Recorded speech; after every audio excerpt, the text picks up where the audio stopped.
right to accept my proposal until your career hit a certain point, and you've achieved that and more. So I think you should say yes at last and put me out of my misery." Wren sucked in a breath and moved so she could see his face better. His utterly gorgeous face, sooty lashes at half-mast over hazel eyes, a beautiful mouth, generally set into a sneer of some sort, framed perfectly by his beard. He often looked like a broody, sullen prince or a fallen angel. Whichever, he was stunning in his own unique way, and all hers.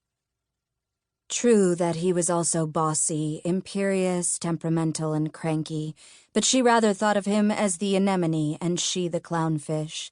She chose to be charmed by his grump and to push back when he got too bossy.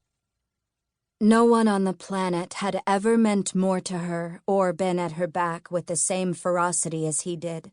He loved her utterly and completely, and she felt it to her toes. As he'd said, Gregori had asked her to marry him more than once, and she'd wanted so much to say yes the 2 times before this. She did not doubt her love for him or their commitment to one another. As far as she was concerned, they were together, period. There was love and commitment and a shared sense of direction, all the building blocks of a solid relationship. But she had deep reservations about it because of the disparity between them when it came to their careers.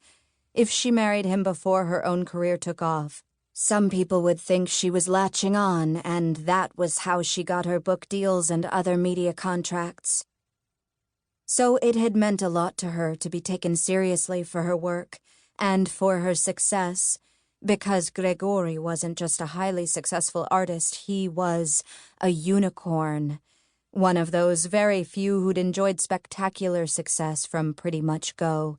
He wasn't just a big name in the art world either. He'd achieved a level of fame and financial security that was a fantasy for most. He deserved it, but it was hard to live in that shadow sometimes. Most of what she needed to prove had been to herself, and she was there. He was everything to her, and damn if she didn't love the idea of being his wife. "You sure you want to marry me?" she asked, though she knew the answer. She needed to hear him say it again. "I love you to my bones. I've wanted to marry you for the last 3 years, he said, not bothering to hide the annoyed affection in his tone. "I ask, you say no. Do you not remember this?" "Yes, to both questions, I mean," she grinned. He thought a moment, as if parsing out what she'd said, and when he realized she'd accepted his proposal, he rolled her to her back, leaning down to kiss her like a pirate. Then he showed her the ring box again. "This was my grandmother's ring. My mother gave it to me several years ago with very specific instructions that it was only for you, and that if I was stupid enough to let you get away, I had to give this back. I suppose I hoped it might help make my case at long last." He slid the engagement ring on her finger, and she paused, stunned and touched deeply as she looked at the way it sparkled. "I love it." A piece of his past. A token of acceptance from the other most important woman in his life, his mother. He kissed her then, long and sweet. He took his time as he poured all his pleasure into it. "You're such a fantastic kisser," she murmured against his lips. In truth, he was fantastic at most things of a sensual or sexual nature, an artist in bed as well. Wren knew her good fortune and was grateful for it every day.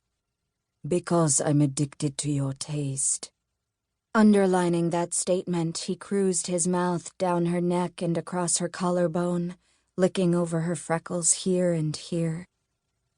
Every time was this way.